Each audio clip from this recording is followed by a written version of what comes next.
3 दिन और 3 रात समुद्र में रहने के बाद लड़की अचानक चीख पड़ी। बूढ़े आदमी को लगा कि उसका सामना किसी शार्क से हो गया है। यूं कि अभी खड़ी ही हुई थी कि उसने उत्साह से चिल्लाकर उसका साथ दिया। उसने एक आवाज निकाली और अचानक कुछ ही दूरी पर एक सुनसान द्वीप दिखाई दिया। उसे लगा कि वह सपना देख रही है, इसलिए उसने हवा के झोंकों का अधिकतम प्रभाव पाने के लिए तुरंत कैनवास को कस दिया। पालें फड़फड़ा रही थीं और नाव द्वीप की ओर तेजी से बढ़ रही थी। बूढ़ा आदमी बेहद घबराया हुआ था। अगर यह मृग तृष्णा होती तो वह और उसके दोनों बच्चे गंभीर खतरे में पड़ सकते थे। वह कल तक और इंतजार नहीं कर सकता था। जैसे जैसे वह किनारे के करीब आता गया, बूढ़ा आदमी आखिरकार खुशी और निराशा के मिले जुले भाव से जोर से हंस पड़ा। विशाल महासागर की तुलना में यह स्थान स्वर्ग जैसा प्रतीत होता है। यह द्वीप संसाधनों से समृद्ध है। यहाँ जलधाराएं कभी सूखती नहीं हैं और फलों की कई किस्में पाई जाती हैं। तभी उस छोटी लड़की को एक पुराना लकड़ी का बैरल मिला। अंदर से आ रही गंध एक वयस्क की सांस जैसी थी। हालांकि बूढ़े व्यक्ति ने जब एक छोटा सा घूंट लिया तो उसे पता चला कि उसमें एक गाढ़ी तेज भेड़िए की सांस वाली शराब थी, जो अक्सर अवसर के साथ साथ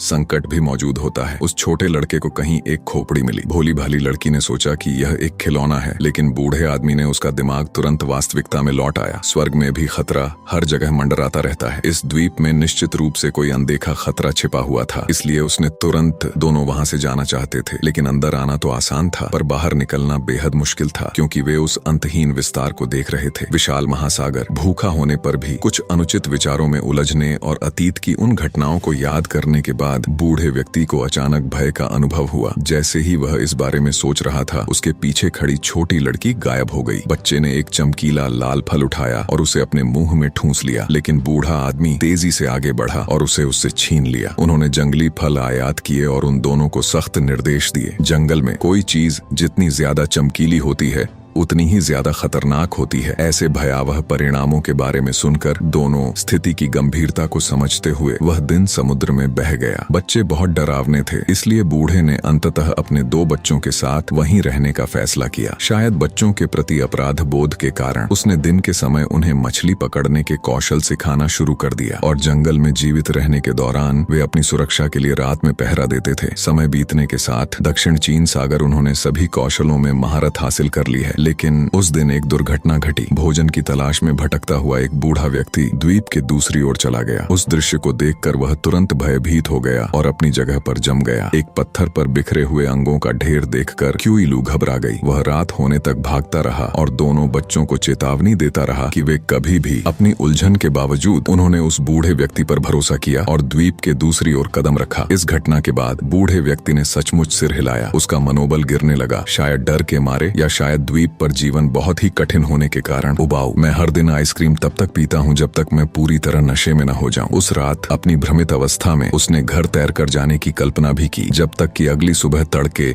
दक्षिण चीन सागर की खोज नहीं हो गई। वह बूढ़ा व्यक्ति काफी समय पहले मर चुका था और उसका भयानक रूप छोटी बच्ची इतनी डर गई कि बेहोश हो गई। बड़ों की सुरक्षा के बिना वे तुरंत अफरा तफरी में डूब गए। पहले एक बुजुर्ग व्यक्ति वर्तमान लोगों को कदम दर कदम मार्गदर्शन करता था। जीवित रहने का कोई तरीका न सूझने के कारण दोनों असहाय थे और अगले दिन नानहाय एक। हालांकि न तो उनका अनुभव और न ही उनकी उम्र विशाल महासागर में उनके इस जोखिम भरे अभियान को जायज ठहराने के लिए पर्याप्त थी। कुछ सामान इस दुखद स्थान से दूर भेजने के लिए तैयार किया गया था। दक्षिण चीन सागर में बिना किसी उद्देश्य के भटकते हुए अचानक एक उथली चट्टान ने उसका ध्यान आकर्षित किया, जो पहले की चट्टानों से अलग थी। आधे दिन बाद भी छोटी नाव द्वीप के चारों ओर चक्कर ही लगा रही थी। यौवनारंभ के साथ ही लड़की के रूप में बदलाव आ गया। झील में नहाते समय उसे अचानक अपने शरीर के निचले हिस्से में एक अजीब सी सनसनी महसूस हुई। अपने परिवेश की तुलना में वे सभी लंबे और प्रभावशाली कदकाठी के हो गए। समुद्र का पानी लाल देखकर वह आश्चर्यचकित रह गया और उसने अपना हाथ पानी में डुबोने के लिए उठाया। अंदर मौजूद लोगों को इस बात का बिल्कुल भी अंदाजा नहीं था कि वे झील पर पहुंच गए हैं। उसके साथ एक अजीब घटना घटी। उसने आंखें चौड़ी करके देखा, लेकिन मदद के लिए जोर जोर से चिल्लाने की आवाज ने तुरंत दक्षिण चीन सागर के कमांडर का ध्यान आकर्षित किया, जिन्होंने अनुमान लगाया कि उनके साथियों के साथ कोई दुर्घटना हुई है और वे घटना स्थल की ओर दौड़े। वह दौड़ने लगा, लेकिन वह बिना रुके दौड़ता रहा। जब वह वहां पहुंचा तो उसने देखा कि लड़की झील में सिमट कर बैठी है। नानहाई पानी में जाने ही वाला था कि उसे तुरंत डांट पड़ी और वहां से चले जाने को कहा गया। पूरी तरह से अचंभित और भ्रमित होने के बावजूद और यह न समझ पाने के बावजूद कि आमतौर पर सौम्य स्वभाव वाली लड़की अचानक ऐसी क्यों हो गई थी? वह बहुत संवेदनशील था, लेकिन खतरा न देखकर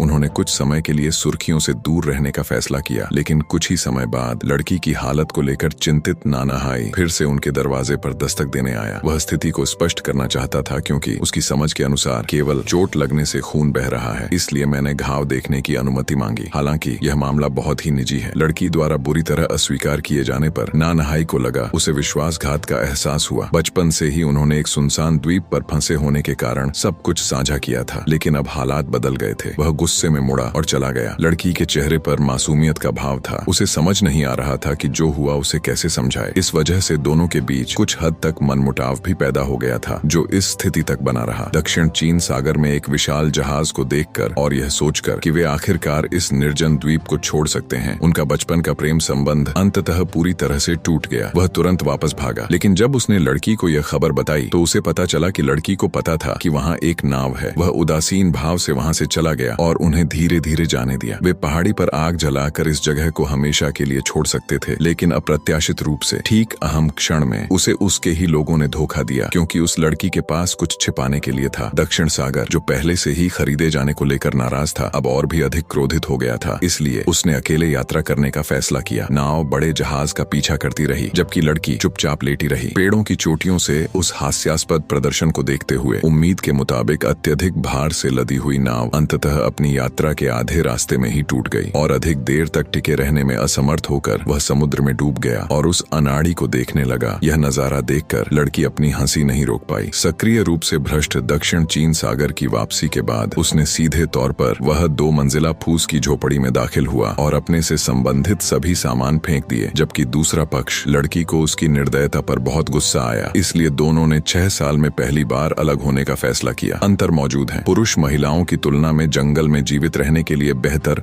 अनुकूलित प्रतीत होते हैं, जबकि लड़कों को भोजन और पेय की कोई चिंता नहीं होती। लड़कियां अपने अगले भोजन की तलाश में संघर्ष कर रही होती हैं। इसलिए उसे खुद मछली पकड़ने के लिए समुद्र में जाना पड़ा, लेकिन तभी गलती से उसका पैर एक चट्टान पर पड़ गया। उसकी पीठ में तेज दर्द के कारण वह लगभग अपना संतुलन खो बैठा था। हालांकि इस बार जब वह खतरे में फंसा तो उसने फिर से मदद के लिए पुकार नहीं लगाई और सीधे वापस लौटने का रास्ता दिखाया। लेकिन एक आदमी होने के नाते बच्चे ने उस लड़की को दोबारा देखा, लेकिन पाया कि वह तेज बुखार के कारण सिकुड़ कर बैठी हुई थी। लड़के को चादर के नीचे बेसुध पड़ा देखकर वह चौंक गया। उसे बेहद अपराध बोध हुआ। उनकी अपनी लापरवाही के कारण ही वे बिस्तर पर पड़ गए, इसलिए वे तुरंत वह उसे सावधानी पूर्वक उठाकर एक घास फूस की झोपड़ी में ले गया ताकि वह आराम कर सके और स्वस्थ हो सके। उसकी सावधानी पूर्वक देखभाल में लड़की ने अंततः अपनी पुरानी जीवंतता और सुंदरता को पुनः प्राप्त कर लिया। इस घटना के बाद वह उन्हें एक दूसरे का महत्व भी समझ में आया और धीरे धीरे उनका रिश्ता तेजी से आगे बढ़ा। हालांकि इसके परिणाम स्वरूप कुछ अवर्णनीय घटनाएं घटित हुई। लड़की ने तुरंत खुद को पहचान लिया, लेकिन उन दोनों में से किसी को भी इस स्थिति में क्या करना है यह समझ नहीं आ रहा था। अब क्या करना है यह केवल प्रकृति पर ही छोड़ा जा सकता है। 1 साल बाद वे अंततः उनका पहला बच्चा पैदा हुआ, लेकिन वे दोनों इस क्षेत्र में बिल्कुल नौसिखिया थे। मुझे समझ नहीं आ रहा कि इन्हें कैसे पालूं। इनमें साफ तौर पर माँ के दूध से बेपरवाह होकर उसने अपने मुंह में ड्यूरियन का एक बड़ा टुकड़ा ठूंस लिया, मानो वह जीना ही नहीं चाहती हो। यह इतना लंबा था कि उन्होंने जबरदस्ती मेरे मुंह में नारियल पानी डाल दिया। इसीलिए शिशु अपनी आंतरिक नाराजगी को केवल रोकर ही व्यक्त कर सकते हैं। बच्चे के पीड़ा भरे चेहरे को देखकर माँ असमंजस में थी और उसके पास कहने के लिए केवल यही शब्द थे। उसने उसे अपनी बाहों में भर लिया और धीरे से उसे दिलासा दिया, लेकिन उसे जरा भी अंदाजा नहीं था कि उसका यह अनजाने में किया गया कार्य हान समुद्र में स्वतंत्र रूप से आ जा सकता था। लेकिन यह शांति, उनकी शांतिपूर्ण जिंदगी अचानक एक अप्रत्याशित घटना से तहस नहस हो गई। एक नौका प्रकट हुई। द्वीप से कुछ ही दूरी पर खेल रहे 3 लोगों का एक परिवार थोड़ी देर के लिए रुक गया। 8 साल से इंतजार कर रही बचाव टीम आखिरकार पहुंच गई, लेकिन दोनों असामान्य रूप से शांत रहे। फिर सन्नाटा छा गया। किदी खड़ी हुई, फिर मुड़ी और चली गई। ये फैन थी। दूरबीन लिए नाव पर बैठे बूढ़े व्यक्ति ने उन्हें स्थानीय निवासी समझ लिया और उन पर ज्यादा ध्यान नहीं दिया। उसने तुरंत चालक दल को वापस मुड़ने और किसी अन्य निर्जन द्वीप की ओर जाने का आदेश दिया। वह अपने उस बेटे की तलाश कर रहा था जो समुद्र में खो गया था। उसे इस बात का जरा भी अंदाजा नहीं था कि वह लड़का वास्तव में वही सबसे छोटा बच्चा था जिसकी वह इतनी बेसब्री से तलाश कर रहा रहा था। रूप रंग में आए इस भारी बदलाव के कारण वे लगभग 10 साल तक अलग रहे। पिता और पुत्र एक दूसरे के बगल से गुजरे और तीनों का परिवार अपने दिमाग से सभी तरह के विकर्षणों को दूर करके अपने मूल घर लौट आया, एक शांतिपूर्ण जीवन। लेकिन आज के दिन नन्हा जॉन उन दोनों की असावधानी का फायदा उठाते हुए उसने पास ही में एक पौधे की जड़ से मुट्ठी भर चमकीले लाल फल तोड़ लिए। माँ को इस घटना की बिल्कुल भी जानकारी नहीं थी, क्योंकि वह छोटा जॉन आराम करने के लिए जहाज पर चढ़ गया, लेकिन वह इतना आरामदायक था कि लड़की को गलती से नींद आ गई। तब तक आगे बढ़ते रहो जब तक लिटिल जॉन ने चप्पू पानी में न फेंक दिया और एक आवाज न निकाली। उस आवाज से सो रही लड़की चौंक कर जाग गई। यह देखकर कि वह द्वीप से और दूर जा रही है, उसने फैसला किया। उन्होंने चप्पू उठाए और वापस नाव चलाने लगे। दयनीय ढंग से उसे वापस लाने की कोशिश कर रहे थे। कई असफल प्रयासों के बाद उसके पास मदद के लिए पुकारने के अलावा कोई विकल्प नहीं बचा था। मदद की गुहार सुनकर